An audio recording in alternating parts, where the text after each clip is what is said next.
Hi friends. So ఎలా ఉన్నారు? So long weekend వచ్చింది. ఫెస్టివల్స్ బాగా జరుపుకొని ఎంజాయ్ చేసి ఉంటారు. చూడండి ఫ్రెండ్స్, అయిపోయింది. సో మన ఇండియన్ స్టాక్ మార్కెట్కి మళ్ళీ మాయరోగం రాబోతుంది.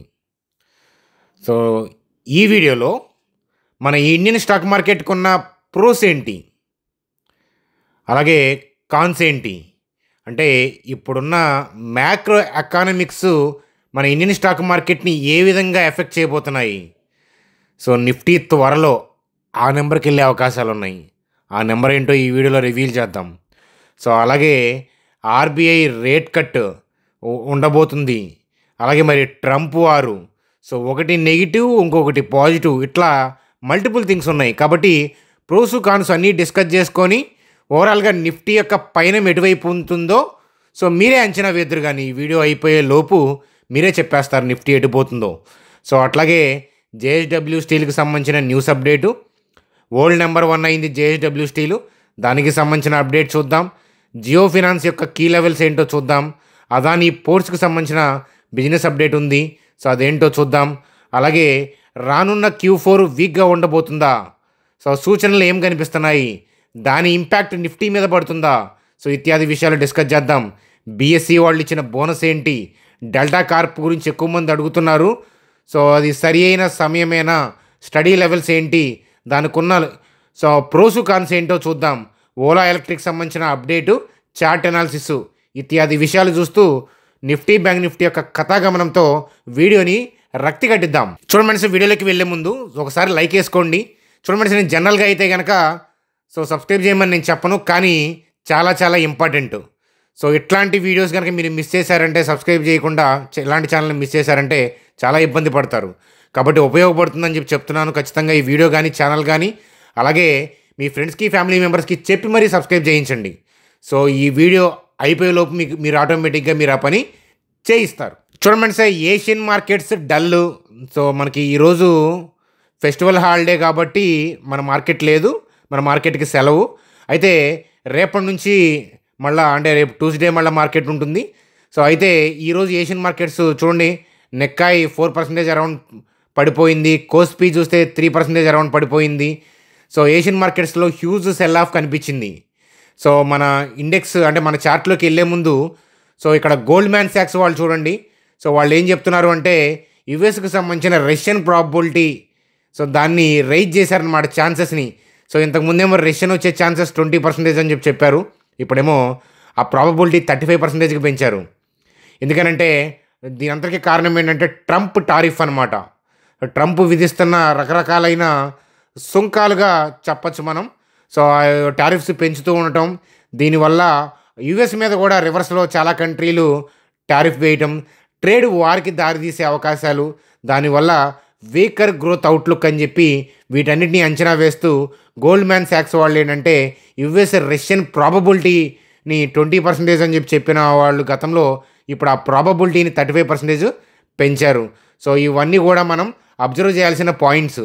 అయితే మన కంట్రీకి, మన ఇండెక్స్కి ప్రాబ్లమ్స్ ఏంటి, దానికి ఉన్న స్ట్రెంగ్స్ ఏంటి, ఈ రెండింటిని క్లబ్ చేసి ఇండెక్స్ ఎటుపోతుందో మీరే చెప్తురు కానీ. చూడండి సార్, స్క్రీన్ మీద నిఫ్టీ యొక్క మంత్లీ చార్ట్ చూస్తున్నాము. సో ఎందుకనంటే లాంగ్ వీకెండ్, అలాగే ఏంటంటే మళ్ళీ ఫ్రెష్గా రేపు నుంచి మార్కెట్ స్టార్ట్ అవబోతుంది. ఎం అంటే నా కీబోర్డ్ మీద ఎం ప్రెస్ చేస్తే ఏంటంటే మంత్లీ చార్ట్ చూడండి, ఇక్కడ ఎం కనిపిస్తుంది. సో అంటే ఒక్కొక్క క్యాండిల్ అనేది 1 మంత్. సో అంటే కరెంట్ మంత్ క్యాండిల్ బుల్లిష్గా ఉంది, ఫామ్ అవుతూ ఉంది. సో మంత్ అంతా అయిపోయింది కాబట్టి మంత్లీ చార్ట్ చూడటం కూడా కరెక్ట్. సో ఈ మంత్ అయితే కనుక ఓవరాల్గా ఏంటంటే లోయర్ లెవెల్ నుంచి బుల్లిష్ క్యాండిలే ఫామ్ చేసింది. అంటే లోయర్ లెవెల్ నుంచి మంచిగా పాజిటివ్గా క్లోజ్ అవటం, పాజిటివ్ బజ్లోనే నడిచిందని చెప్పచ్చు. ఓవరాల్గా ఈ మంత్ మార్చి మంత్ పాజిటివ్ మంత్ అని చెప్పచ్చు. 1 2 3 4 5 కన్సిక్యూటివ్ మంత్స్ ఫాల్ తర్వాత మంచి ర్యాలీ అనేది సో సొంతం చేసుకుంది మన ఇండియన్ స్టాక్ మార్కెట్. దానికి కారణాలు ఏంటో మనం చూసే ముందు ఒకసారి మంత్లీ చార్ట్ పాజిటివ్గానే ఉంది కాబట్టి నేను కీబోర్డ్ మీద W ప్రెస్ చేస్తున్నాను. వీక్లీ చార్ట్లోకి వెళ్ళిపోయాం. వీక్లీ చార్ట్ చూస్తే కరెంట్ వీక్ అంటే లాస్ట్ వీక్ అనేది ఇండెసివ్ క్యాండిల్ చూపిస్తూ ఉంది. సో అలాగే దానికి ముందు ఏంటంటే మంచి పాజిటివ్ క్యాండిల్ అనేది ఫామ్ అయింది. ఓవరాల్గా ఒక కంటిన్యూస్ డ్రాప్ తర్వాత ఏంటంటే మంచి టర్నింగ్స్ అనేవి వచ్చాయి. మనకి లాస్ట్ 3-4 వీక్స్ చూస్తే కనుక మార్కెట్ నెగిటివ్ అంటే బేర్ ట్రెండ్ నుంచి బుల్ ట్రెండ్కి మారిందనే విషయం అనేది వీక్లీ చార్ట్లో సుస్పష్టంగా తెలుస్తుంది. సో అట్లాగే ఏంటంటే మనం డైలీ చార్ట్ చూద్దాం. సో డైలీ చార్ట్లో ఏంటంటే అప్ ట్రెండ్ నడుస్తుంది అనుకున్నాం. ఎక్కడి నుంచి అంటే ఈ గ్రీన్ క్యాండిల్ నుంచి. దానికి కారణాలు ఏంటి అని అంటే సో మనకి వచ్చిన సిపిఐ డేటా అనేది గతంలో ఆర్బీఐ కోరుకున్న టార్గెట్ రేంజ్లోకి వచ్చింది. అలాగే సిపిఐ డేటా 7 months లో రావటం, దానివల్ల పాజిటివ్ ఫ్యాక్టర్గా మనకేంటంటే ఇలా గ్యాప్స్తో పెరగటం, ఇలా గ్యాప్ అప్తో ర్యాలీ అవ్వటం అనేది ఎఫ్ఐఐస్ యొక్క బయింగ్ని సూచిస్తుంది. ఎఫ్ఐఐస్ నెట్ క్యాష్ చూసి బై చేశారనే విషయం తెలుస్తుంది. ఆ విషయం నేను మాట్లాడట్లేదు. కానీ అవి చూడకపోయినా కూడా ఇలా గ్యాప్స్ ఉంటాయి క్యాండిల్కి మధ్య. అంటే ప్రీవియస్ డే క్లోజింగ్కి, ప్రీవియస్ డే హైకి, అలాగే నెక్స్ట్ డే క్లోజింగ్ ఓపెన్ లోకి మధ్య కూడా క్లియర్ కట్గా విజిబుల్లీ అబవ్ అలా క్లోజ్ అవ్వటం అనేది ఎఫ్ఐఐస్ యొక్క బయింగ్ స్ట్రెంత్ చూపిస్తుంది. అంత అగ్రెసివ్గా అడుగులు పిడుగుల్లాగా వేసేది ఎవరు అని అంటే వాళ్ళే. సో ఎఫ్ఐఐసే. అలాగే కిందకి వెళ్తున్నప్పుడు కూడా వాళ్ళు డౌన్ ట్రెండ్ తీసుకెళ్తున్నప్పుడు కూడా గ్యాప్స్ డౌన్స్ ఉంటాయి. ఇట్లా కంటిన్యూస్ గ్యాప్స్ డౌన్స్ ఉంటాయి అన్నమాట. సో అలాగే అప్ ట్రెండ్లో ఉన్నప్పుడు ఏంటంటే పాజిటివ్గా వెళ్తూ ఉంది. సో అంతా బాగానే ఉందన్నావు, బోటమ్ అవుట్ ప్రాసెస్ అన్నావు, ఎఫ్ఐ బాబాయిలు వస్తారని చెప్పావు, నువ్వు చెప్పినట్టే జరిగింది. కాకపోతే మళ్ళా ఇప్పుడు ఎందుకని సో ఎట్లా నెగిటివ్గా మాట్లాడుతున్నారు, మీ ఇష్టమా అని చెప్పి మీకు అనిపించవచ్చు. కానీ మీరు అడుగుతున్న దాంట్లో అర్థం ఉంది. కానీ మనం చెప్పబోయే దాంట్లో దానికి మించిన అర్థం ఉంది, లోతు ఉంది. చూస్తారని ఆశిస్తున్నాను. ఎప్పటిదాకా మనం చెప్పిన థింగ్స్ అంతా కూడా నచ్చితే కనుక చెప్పబోయేది కూడా నచ్చుతుంది. కాబట్టి వీడియోని లైక్ చేయండి.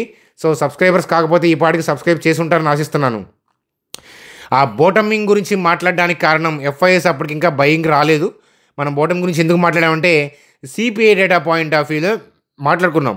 సో మనం ఎందుకని మాట్లాడుకున్నాం అంటే సిపిఐ డేటా పాజిటివ్గా వచ్చింది కాబట్టి సూనర్ ఏంటంటే మార్కెట్ పాజిటివ్గా వెళ్ళే అవకాశాలు. ఎందుకంటే ఆర్బీఐ రేట్ కట్టు, సిపిఐ డేటా, ఇన్ఫ్లేషన్ అంటే ఈ సిపిఐ డేటా అంటే ఇన్ఫ్లేషన్ డేటా ఏదైతే ఉందో ఇది కానీ, రేట్ కట్స్ కానీ, అలాగే కంట్రీ ఫినాన్స్ మినిస్టర్ తీసుకునే మేజర్ డెసిషన్స్ కానీ, కంట్రీ యొక్క ఎర్నింగ్స్ కానీ, క్వార్టర్లీ ఎర్నింగ్స్ కానీ, జీడిపి నెంబర్స్ కానీ, ఆర్బీఐ తీసుకునే డెసిషన్స్ ఇత్యాది విషయాలు ఏంటంటే మార్కెట్ యొక్క గమనాన్ని, మార్కెట్ యొక్క ట్రెండ్ని చేంజ్ చేయగలవు.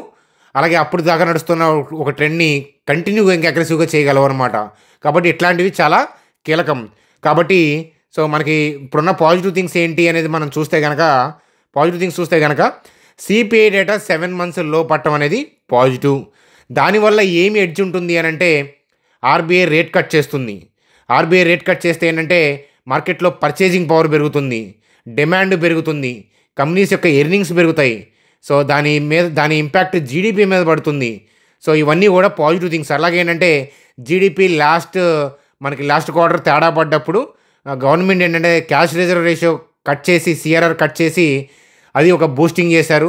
ఇమీడియట్గా మళ్ళీ ఏంటంటే రేట్ కట్ కూడా చేశారు. సిపిఐ డేటా అంత గాడిలో లేకపోయినా కూడా అగ్రెసివ్గా రేట్ కట్ చేశారు. కానీ దాని తర్వాత సిపిఐ కూడా కంట్రోల్లోకి వచ్చింది. ఇత్యాది విషయాలన్నీ పాజిటివ్గా ఉండటంతో సో సిపిఐ డేటా 7 months లో పట్టడంతో ఎఫ్ఐఐ కూడా తప్పనిసరి పరిస్థితిలో ఏంటంటే అప్పటిదాకా సెల్ చేస్తున్న వాళ్ళు బై చేయక తప్పనిసరి పరిస్థితి.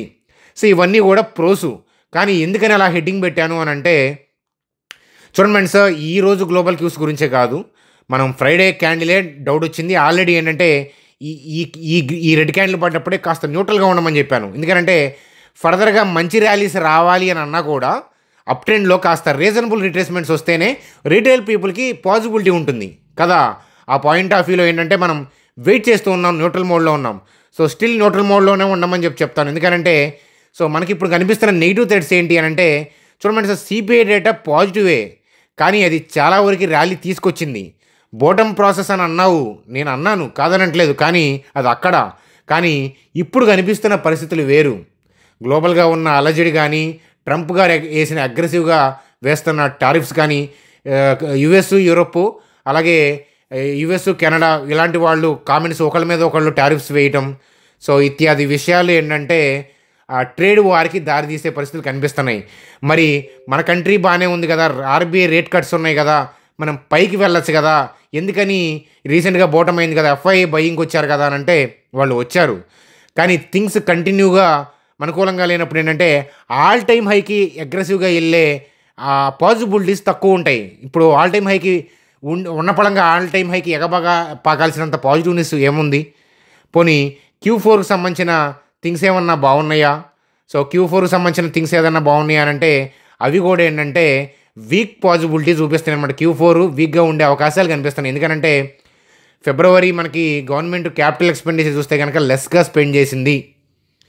కాబట్టి Q4 కూడా వీక్గా ఉండే పాజిబిలిటీసే ఉన్నాయి అనేది నా అంచనా. Q3 అంతా Q2 అంతా ఘోరంగా ఉండకపోవచ్చు, అంటే అంత బ్యాడ్గా ఎఫెక్ట్ చేయకపోవచ్చు, కానీ Q4 కూడా వీక్గానే ఉండొచ్చు అనేది అంచనా. అలాగేంటంటే సో యుఎస్ సంబంధించిన రష్యన్ వర్రీ వల్ల ఐటీ కంపెనీలు చాలా జాగ్రత్త పడతాయి, కాషియస్ అవుతారు, సో అగ్రెసివ్గా వెళ్ళరు. అలాగే ఆర్డర్ బుక్ పాయింట్ ఆఫ్ వ్యూలో కూడా వాళ్ళకి కాస్త ఇబ్బందులు కనిపిస్తాయి ఈ యుఎస్ సంబంధించినవి కనిపిస్తున్నప్పుడు. ఈ ట్రేడ్ వార్ థింగ్స్ వల్ల ఏంటంటే సో యుఎస్తో పాటు రిమైనింగ్ కంట్రీస్ అన్నీ కూడా ఎఫెక్ట్ అయ్యే అవకాశాలు ఉన్నాయి. మనకి రష్యన్ రాకపోయినా యుఎస్ కనుక రష్యన్కి వస్తే దాని ఇంపాక్ట్ ఐటీ మార్కెట్ మీద అలాగే మన ఓవరాల్ మార్కెట్ మీద కూడా ఎఫెక్ట్ బాగానే ఉండే అవకాశాలు ఉన్నాయి. కానీ అవన్నీ జరుగుతాయా అని అంటే అవన్నీ జరిగే పాసిబిలిటీస్ తక్కువ.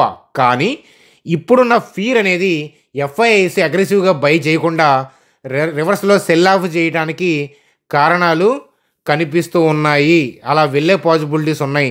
సో నేనేం చెప్పాను, ప్రోస్ చెప్పాను, సిపిఐ డేటా కానీ ఆర్బీఐ రేట్ కట్ కానీ ఇవన్నీ కూడా. కానీ ఇవన్నీ కలిపి ఆల్రెడీ ఏంటంటే మార్కెట్ ర్యాలీ అయ్యింది.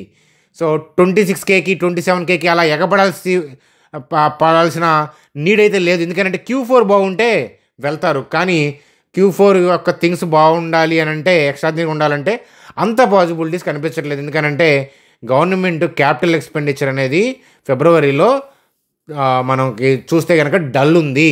ఆ పాయింట్ ఆఫ్ వ్యూలో మనం చూడాలి.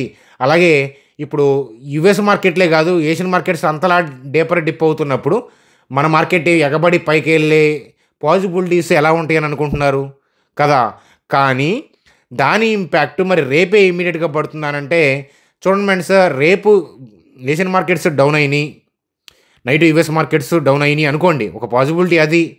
ఒక పాసిబిలిటీ ఏంటంటే యుఎస్ మార్కెట్లు రికవర్ అవ్వటం.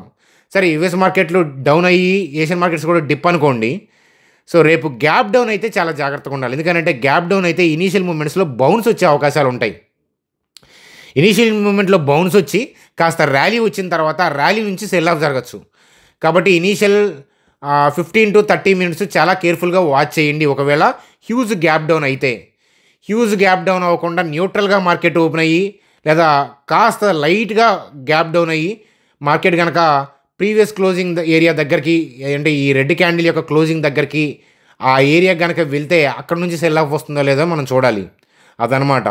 బ్యాడ్ అయితే మాత్రం ఓపెనింగే మార్కెట్ ఓపెన్ అయితే కనుక ఇనీషియల్ బిట్ ర్యాలీ అవ్వచ్చు. ఒక్కొక్కసారి ఏంటంటే కొంప ముంచచ్చు, క్లోజింగ్ టైంకి కూడా ర్యాలీ ఉండొచ్చు. రేపు ర్యాలీ తీసుకొచ్చి ఎల్లుండి నుంచి బేబత్సంగా పగలగొట్టచ్చు. కాబట్టి ఏంటంటే రేపు ఒక్క మూమెంట్ని జడ్జి చేయొద్దు. రేపు ఒక్కరోజు నాకు అవకాశం ఇవ్వండి, కాస్త నేను చూసి మార్కెట్ అనాలిసిస్ చేసి మీకు లైవ్లోనే అప్డేట్ ఇస్తాను. చూడండి, మన ఛానల్ సబ్స్క్రైబర్స్కి చాలా మనకి ఇంపార్టెంట్ థింగ్ ఏదైనా ఉన్నప్పుడు, లెర్నింగ్ కాన్సెప్ట్ ఉన్నప్పుడు నేను ఏం చేస్తాను, మన టెలిగ్రామ్ మెంబర్స్కి చెప్తాను. అట్లా అని మీరేం మనీ కట్టాల్సిన అవసరం లేదు. మీరు మన ఛానల్ సబ్స్క్రైబర్ అయితే మీరు ఛానల్ డిస్క్రిప్షన్లో ఫ్రీ టెలిగ్రామ్ లింక్ ఉంది, దాంట్లో జాయిన్ అవ్వండి. ఇక్కడ లింక్ ఇచ్చాను చూడండి. దాంట్లో జాయిన్ అయితే ఏంటంటే నేను అప్డేట్ ఇస్తాను. మార్కెట్ ఇనీషియల్ మూమెంట్ చూసి, ఇనీషియల్ మూమెంట్ ర్యాలీ వచ్చిన తర్వాత ర్యాలీ రేపటికి నిలబడుతుందా, అసలు ఏంటి పరిస్థితి ఏంటి అనేది చెప్తాను. లేదా ఇనీషియల్ మూమెంట్ ర్యాలీ వచ్చి ర్యాలీ వచ్చిన తర్వాత సడన్గా ర్యాలీ వచ్చి మళ్ళీ హైయర్ లెవెల్ నుంచి సెల్ ఆఫ్ చేస్తూ ఉంటారు ఒక హాఫ్ అన్ అవర్ 40 minutes అయిన తర్వాత. అలాంటి పాసిబిలిటీ ఉంటే అది కూడా చెప్తాను. కాబట్టి ఇనీషియల్ మూమెంట్స్ నేను చూసి నేను చెప్తాను. చూడండి సార్, నేను ప్రోస్ మాట్లాడాను, నెగిటివ్స్ మాట్లాడాను, కానీ రేపు గురించి నేను అనట్లేదు. రేపు పాజిటివ్ నెగిటివ్ తీసేయండి. ఓవరాల్గా ఈ వీక్ మనకు ఆశాజనకంగా ఉండకుండా కిందకి వెళ్ళే అవకాశాలు ఉంటాయని ఎందుకు అంటున్నానంటే, పాజిటివ్ థింగ్స్ ఏవైతే ఉన్నాయో అవి మనకు already factored 7 months CPI data factored అయ్యింది, ర్యాలీ వచ్చింది. ఇక్కడ నుంచి పాజిటివ్గా వెళ్ళాలంటే Q4 అప్డేటు. కానీ మనకి చెప్పే కదా, ఫిబ్రవరి స్పెండింగ్ బాగోలేదు గవర్నమెంట్. కాబట్టి Q4 కూడా అంతంత మాత్రంగా ఉండొచ్చు. కానీ ఆర్బీఐ రేట్ కట్స్ అవి ఉన్నాయి కదా, అవి పాజిటివ్ థింగ్సే. కానీ గ్లోబల్గా అనిశ్చితుంది నెగిటివే. కాబట్టి మనం ఏం చేయాలంటే ఇలాంటప్పుడు కొన్ని పాజిటివ్స్ కొన్ని నెగిటివ్స్ ఉన్నప్పుడు మనం ఏంటంటే క్యాండిల్ నమ్మాలి. ఎందుకంటే క్యాండిల్ కన్నతల్లి లాంటిది, అది అబద్ధం చెప్పదు. క్యాండిల్లో ఏం జరుగుతుందో అడుపోదాం. ప్రస్తుతానికి మనకు చూడండి, ఇక్కడ నుంచి అప్ ట్రెండ్ అనుకున్నాం, ఇక్కడ న్యూట్రల్ అవ్వమని చెప్పాను. కాస్త రిట్రేస్మెంట్ వస్తే పైకి వెళ్తుందే పాసిబిలిటీస్ వద్దామని. కానీ న్యూట్రల్ అనమన్నా కదా, న్యూట్రల్గానే ఉండమని చెప్తాను. కానీ రేపు డైరెక్షన్ డిసైడ్ అవుతుంది. రేపు ర్యాలీ వచ్చినా ఎల్లుండి నుంచి పడే అవకాశాలు ఉంటే మీకు రేపు 3:30 లోపే అప్డేట్ ఇస్తాను, 3 లోపే అప్డేట్ ఇస్తాను, రేపు 3 PM లోపే అప్డేట్ ఇస్తాను. రేపు 2 అప్డేట్లు ఉంటాయి. టెలిగ్రామ్ గ్రూప్లో ఇనీషియల్ మూమెంట్స్లో ఇస్తాను నేర్చుకోవడం కోసం, అలాగే 3 o'clock కూడా నేర్చుకోవడం కోసం, మీకు ఆ కాన్సెప్ట్ నేర్పించే ఉద్దేశంలో, మ్యాక్రో ఎకానమిక్స్ ఉద్దేశంలో నేర్పించే ఉద్దేశంలో టెలిగ్రామ్ గ్రూప్లో చెప్తాను మన ఛానల్ సబ్స్క్రైబర్స్కి. కానీ దాన్ని ట్రేడింగ్ పాయింట్ ఆఫ్ వ్యూలో ఆపర్చునిటీ కోసం వెతకద్దనమాట. చూడండి, నేను చెప్పే నేర్చుకొని ఒక 6 months జాగ్రత్తగా వినండి. మీరు బయట చూడండి, అన్ని ఛానల్స్ చూడండి, అన్నీ మంచి, అందరూ మంచి కోసమే చెప్తారు. అన్నీ చూసి ప్రోసు కాన్స్ చూసుకొని మీరు ఒక కాన్సెప్ట్ పాయింట్ ఆఫ్ వ్యూలో థింగ్స్ అంతా నేర్చుకొని దాని తర్వాత ఎప్పుడైనా సరే ట్రేడ్ మీరు చేస్తే అది బెసకూడదు. మీరు ఓన్గా జడ్జిమెంట్ చేసుకునేటట్టు తయారవ్వండి. అంతేగాని టిప్స్ కోసం ఛానల్స్ మీద ఎప్పుడు కూడా, ఏ ఛానల్ మీద కూడా డిపెండ్ అవ్వద్దు. అర్థమవుతుందా? అది మీకు ఏ విధంగానూ పనికిరాదు. మీ ఎమోషనల్ బ్యాలెన్స్ కూడా ఉండదు. కాబట్టి నేను మొత్తం కూడా మీకు నేర్పించే విధంగానే మన ఛానల్ ఉంటుంది. ఇప్పటిదాకా మీరు చెప్పింది కూడా అదే అనమాట. నేను చెప్పింది నచ్చితే కనుక నిజంగా లైక్ చేయండి, నచ్చకపోతే అన్సబ్స్క్రైబ్ చేసి వెళ్ళిపోయినా నేనేం బాధపడను అనమాట. ఎందుకంటే మీకు బెనిఫిట్ అయ్యేది, ఉపయోగపడే పాయింట్ ఆఫ్ వ్యూలోనే, కాన్సెప్ట్ పాయింట్ ఆఫ్ వ్యూలోనే నేను నేర్పిస్తూ ఉన్నాను. రేపు ఇనీషియల్ మూమెంట్ చూసి నా అబ్జర్వేషన్ మీకు ఇస్తాను. మీ అబ్జర్వేషన్ మీ లెర్నింగ్తో పోల్చుకోండి అని చెప్తాను. చూడండి, మీలో ఎవరికైనా ట్రేడింగ్ అకౌంట్, డీమ్యాట్ అకౌంట్ లేకపోతే ఇక్కడ ఏంజల్ లింక్ ఇచ్చాను. మన లింక్ ద్వారా అకౌంట్ ఓపెన్ చేసుకోవచ్చు. అకౌంట్ ఓపెన్ చేసిన వాళ్ళ ఐడిని మా టీం నెంబర్కి వాట్సాప్ చేయడం మర్చిపోవద్దు అనమాట. సో మీ ఫ్రెండ్స్ని, ఫ్యామిలీ మెంబర్స్ని రెఫర్ చేయొచ్చు. మీకు అకౌంట్ లేకపోయినా చేసుకోవచ్చు. వీళ్ళు పర్ డే 20 rupees మాత్రమే ఛార్జ్ చేస్తున్నారు. Gold bonds, mutual funds, equities ఇట్లాంటి అన్నింటిలో ఇన్వెస్ట్మెంట్ చేసుకోవచ్చు ఏంజల్ ద్వారా. ఇప్పుడు మీరు చూస్తున్న IPLలో కూడా one of the sponsor Angel 1. చూడండి సార్, న్యూస్ అప్డేట్స్కి వచ్చి నేను బ్యాంక్ నిఫ్టీ గురించి చెప్తాను. BSE వాళ్ళు ఏంటంటే బోనస్ గురించి మాట్లాడుకున్నాం. వాళ్ళు ఇష్యూ చేశారన్నమాట. 2 sharesకి 1 share approves bonus issue of 2 shares for every share. 1 share ఉంటే 2 shares బోనస్ వస్తాయి అన్నమాట. అది రికార్డ్ డేటు లేటర్ అనౌన్స్ చేస్తారు. సో ఆ విషయం అనేది మనం మళ్ళీ డిస్కస్ చేసుకుందాము వాళ్ళు అనౌన్స్ చేసిన తర్వాత. చూడండి, అలాగే ఓలా ఎలక్ట్రిక్ సంబంధించి invest 199 crore and 250 crores to acquire Ola cell technology, అలాగే ఓలా ఎలక్ట్రిక్ టెక్నాలజీస్ అనమాట. 2025 కల్లా ఫుల్ ఇంటిగ్రేషన్ చేసుకుందాము cell EV units with Ola అని చెప్పి వాళ్ళు చెప్తున్నారనమాట. సో ఇది ఒక పాజిటివ్ అప్డేట్గా చెప్పొచ్చు ఓలా ఎలక్ట్రిక్ సంబంధించి. చూడండి sir, best and worst performers since Nifty hit all time high. చూడండి ఎలా ఉన్నాయి. Bajaj finance, Kotak, Eicher Motors ఎట్లా ఉంటే, IndusInd bank, hero motor carp ఇవి బాగా హిట్ అయినాయి. చూడండి, వీటి గురించి స్టడీ చేస్తే వీటిలో కొన్ని మీకు ఎడ్యుకేషనల్గా స్టడీ పాయింట్ ఆఫ్ వ్యూలో ఆపర్చునిటీస్ దొరికే అవకాశాలు ఉన్నాయి. వీటిల్లో మీకు ఏ స్టాక్స్ కావాలి డిస్కషన్ పాయింట్ ఆఫ్ వ్యూలో కామెంట్ సెక్షన్లో చేస్తే నేను వాటికి సంబంధించిన valuation, basic fundamentals, chart analysis అవన్నీ కూడా కమింగ్ వీడియోస్లో చెప్తాను. ఈ లిస్ట్లో మీకు ఏమేం కావాలి ఇన్వెస్ట్మెంట్ స్టడీ పాయింట్ ఆఫ్ వ్యూలో అవి కామెంట్ సెక్షన్లో తెలియజేయగలరు. చూడండి సార్, అలాగే అదానీ పోర్ట్స్. సో అదానీ పోర్ట్స్కి సంబంధించి airports owned by Adani group అని చెప్పి కనిపిస్తుంది. చూడండి, ఇక్కడ గౌహతి, జోధ్పూర్, లక్నో, సో అహ్మదాబాద్, ముంబై. చూడండి, ఇక్కడ కనిపిస్తున్న అప్డేటు మీరు చూడొచ్చు అనమాట. సో అదానీ పోర్ట్స్కి సంబంధించిన న్యూస్ అప్డేట్. చూడండి, అలాగే largest steel companies across the world market క్యాప్ని బేస్ చేసుకుంటే JSW స్టీల్ అయ్యిందనమాట. $30.24 billion JSW. సో మనకి లిస్ట్ అయిన కంపెనీలో JSW, టాటా స్టీలు ఏ రేంజ్లో ఉన్నాయి చూడండి మన కంట్రీకి సంబంధించినవి ఇక్కడ మీరు అబ్జర్వ్ చేయొచ్చు. దానికి సంబంధించిన న్యూస్ అప్డేట్ ఇక్కడ చూడండి. చూడండి సార్, జియో ఫైనాన్స్కి సంబంధించిన chart study level. So already మేము మీకు అంటే ఈ 202 లో కట్ అయితే బయర్ వచ్చే అవకాశం ఉందని చెప్పి మనం అనుకున్నాం. సో ఆ లో కట్ అయినాక బయర్ వచ్చాడు. కానీ మనం ఏంటంటే, సో ఈ ఫుల్ ప్రెజర్గా ర్యాలీ అవ్వట్లేదు ఈ స్టాకు. సో ఇప్పుడు నిఫ్టీ ఫాల్స్లో ఏంటంటే మరొకసారి ఈ లో కట్ అయ్యే పాసిబిలిటీస్ ఉన్నాయి. కాబట్టి మనం వెయిట్ చేద్దామని చెప్పి చెప్తాను. ఒకవేళ ఈ లో కట్ అవ్వకుండా ఈ దగ్గరకు వచ్చి రివర్స్ అవుతున్నా అది కూడా మీకు ఛానల్లో ఇన్ఫామ్ చేస్తాను. సో అదనమాట. సో రిలయన్స్లో ర్యాలీ వస్తే కనుక ఆటోమేటిక్గా జియో ఫైనాన్స్లో కూడా ర్యాలీ వస్తుంది. ఆ విషయం గుర్తుపెట్టుకోండి. సో ఇప్పుడు నిఫ్టీలో ఫాల్ వచ్చే పాసిబిలిటీ ఉన్నాయి కానీ గ్యారంటీ అని నేను చెప్పట్లేదు. రేపు మూమెంట్ చూసి మీకు టెలిగ్రామ్ గ్రూప్లో అప్డేట్ ఇస్తా కదా. నేను రేపు ఎల్లుండి అంటే రేపు టెలిగ్రామ్ గ్రూప్లో ఇచ్చే అప్డేట్ కానీ రేపు నైట్ చెప్పే వీడియో కానీ వాటిని వాచ్ చేయండి. నేను చెప్పకపోతే కదా మీరు ఇబ్బంది పడాల్సింది, అర్థమవుతుందా? అది కాబట్టి క్యాండిల్ కనతల్ లాంటిది మనం డైనమిక్గా చూడాల్సినప్పుడు చూడాలి. ప్రోసు కాన్స్ ఉన్నాయి, గ్లోబల్గా అలజడి ఉంది, మనకి పాజిటివ్ థింగ్స్ ఉన్నాయి. కానీ వీటన్ని క్లబ్ చేసుకొని నిఫ్టీ కిందకి వెళ్ళేలాగా నాకు అనిపిస్తుంది. ఎందుకంటే ఎగబడి పైకి వెళ్ళాల్సిన అవసరం లేదు ప్రస్తుతానికి, అందుకని. కాబట్టి చూద్దాం. కానీ అట్లా అని క్యాండిల్లో కన్ఫర్మేషన్ లేకుండా మనం ముందుకెళ్ళాం. ఎందుకంటే క్యాండిల్ కనతల్లి లాంటిది కాబట్టి అదనమాట. కాబట్టి సో ఈ ఫాల్ డౌన్లో దీన్ని కూడా మనం స్టడీ చేసే ప్రయత్నం అనేది చేద్దాం. చూడండి సార్, డెల్టా కార్ప్కి సంబంధించి సో జిఎస్టీ ఇష్యూ, దీనికి ఉన్న ఇష్యూస్ ఏంటో మనం ఆల్రెడీ డిస్కస్ చేసాం. కానీ ఇప్పుడున్న చార్ట్కి మనం ఏంటంటే 69 బిలో వెయిట్ చేస్తున్నాము. టెక్నికల్ థింగ్ అది. కానీ ఏంటంటే వీళ్ళు 26-27 ఇయర్స్కి వచ్చేటప్పటికి, అంటే ఫైనాన్షియల్ ఇయర్ 26-27 కల్లా వీళ్ళు మళ్ళీ పికప్ అయ్యే అవకాశాలు ఉన్నాయి. ఎందుకంటే వీళ్ళు బిజినెస్ ప్లాన్స్ని డిఫరెంట్ సెగ్మెంట్స్లోకి ఎక్స్పాండ్ చేసుకుంటా, ఇన్వెస్ట్మెంట్స్ చేసుకుంటా వెళ్తున్నారు. అదనమాట. సో మరింతగా స్టడీ చేసి నేను భవిష్యత్తులో చెప్తాను. సమయాభావం వల్ల ఈ డెల్టా కార్ప్ని ఇప్పుడు పెండింగ్ పెడుతున్నాను. 69 బిలోకి వచ్చినప్పుడు మనం చూద్దాం ఆ కోర్టు కేసులు, ఆ పెండింగ్ ఏంటి, అక్కడ ఏం జరుగుతుంది, అవంతా కూడా నేను అప్కమింగ్ సెషన్స్లో డెల్టా కార్ప్ గురించి వివరిస్తాను. చూడండి సార్, బ్యాంక్ నిఫ్టీ గురించి చూసే ముందు సో నిఫ్టీతో పాటు బ్యాంక్ నిఫ్టీని కూడా కాషియస్గా మనం చూద్దాం. డౌన్ ట్రెండ్ స్టార్ట్ అవుతుందేమో కాబట్టి చూద్దాం. అట్లాగే ఏంటంటే ఇలాంటి ఇంపార్టెంట్ వీడియోస్ని ప్రతి ఒక్కళ్ళు షేర్ చేయండి. ప్రోస్ కాన్స్ ఏంటో మనం క్లియర్ కట్గా నేను చెప్పాను. సో ఇక్కడ ఉన్న థింగ్స్ ఏంటి నెగిటివ్స్, అలాగే మన కంట్రీకి ఉన్న పాజిటివ్ థింగ్స్ ఏంటో మాట్లాడాను. ఈ రెండింటిని క్లబ్ చేసుకొని ఇప్పుడు ఉన్న పరంగా మార్కెట్ అంటే రేపొద్దున పడుతుంది లేదా అనేది కాదు, ఓవరాల్గా డౌన్ ట్రెండ్కి స్టార్ట్ అవుతుందేమో అని నాకు అనిపిస్తుంది 70%. మీకేమనిపిస్తుందో కామెంట్ సెక్షన్లో కామెంట్ చేయండి. మ్యాక్రో ఎకానమిక్స్ అంతా నేను డిస్కస్ చేశాను. ఒకవేళ మీరు కిందకి వెళ్తుంది అనుకుంటే దేనివల్ల వెళ్తుందని అనుకుంటున్నారు అంటే డైరెక్షన్ రేపు కింద పడుతుంది, ఏషియన్ మార్కెట్స్ బాగోలేదు, నైట్ యూఎస్ మార్కెట్ బాగోలేదు, అది అవసరం లేదు. సో మనకు అది పెద్ద మ్యాటర్ కాదు. 1 day 2 days అది కాదు, ఓవరాల్గా డౌన్ ట్రెండ్ స్టార్ట్ అవుతుందని అనుకుంటున్నారా, లేదా జస్ట్ ఏషియన్ మార్కెట్స్ థింగ్స్ వల్ల 1-2 days డిప్ అయ్యి మళ్ళీ రికవర్ అవుతుందని మీరు అనుకుంటున్నారా? మీ అభిప్రాయాన్ని కామెంట్ సెక్షన్లో వివరంగా మ్యాక్రో ఎకానమిక్స్ కలిపి మీ లెర్నింగ్ని పోస్ట్ చేయండి అని చెప్పి చెప్తాను. నేను చూస్తాను మీ కామెంట్స్ని అని చెప్పి చెప్తాను. Bye friends, good day.